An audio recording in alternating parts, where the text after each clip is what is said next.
रात्रभर बीड शहरामध्ये प्रचंड मोठा पाऊस झाला। मुसळधार असा पाऊस झाल्याच्या नंतर आता जर आपण या ठिकाणी दृश्य पाहिलं तर ही बिंदुसरा नदी आहे जी बीड शहरातून वाहते आणि याच बिंदुसरा नदीमध्ये पूर आल्याची परिस्थिती निर्माण झाली आहे। याच ठिकाणच्या खासबाग परिसरामध्ये काही घरांमध्ये पाणी देखील शिरलेलं आहे आणि आता या नदीकाठच्या सर्वच लोकांना सतर्कतेचा इशारा देण्यात आला आहे आणि जे रस्ते आहेत ते सुद्धा या ठिकाणाहून बंद झालेले आहेत। लोकांची ये-जा बंद झाली आहे। पोलिसांनी बॅरिगेटिंग केलेली आहे आणि पूर्णपणे या ठिकाणचे रस्ते बंद केलेले आहेत।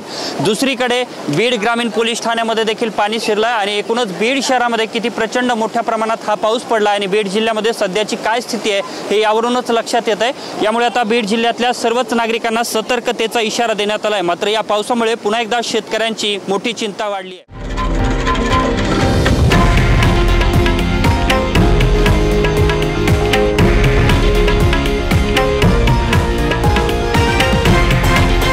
हे आहे देशातील नंबर 1 न्यूज नेटवर्क आणि आपण पाहत आहात TV9 मराठी, एकमेव।